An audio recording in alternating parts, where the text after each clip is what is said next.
চাশতের নামাজ আনুমানিক ৯টা থেকে ১০টার দিকে যে নফল নামাজ পড়া হয় তাকে সালাতুজ জুহা বা চাশতের নামাজ বা আওয়াবিনের নামাজও বলা হয়।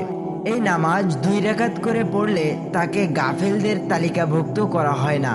৪ রাকাত পড়লে তাকে আবিদিন বা ইবাদতকারীদের তালিকাভুক্ত করা হয়।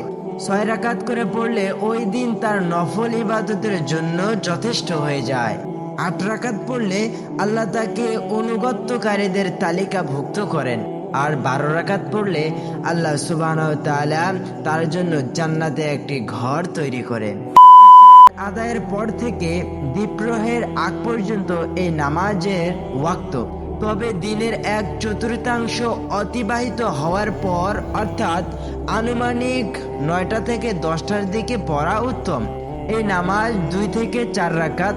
তবে রাসূলুল্লাহ সাল্লাল্লাহু আলাইহি ওয়াসাল্লাম সাধারণত ৪ রাকাত পড়তেন, মাঝে মধ্যে বেশিও পড়তেন। চাশতের নামাজ যে কোনো সূরা কিরাত দিয়ে পড়া যায়। চাশতের নামাজের নিয়ত এভাবে করা যায়। বাংলা নিয়ত: ২ রাকাত চাশতের নামাজ নিয়ত করছি।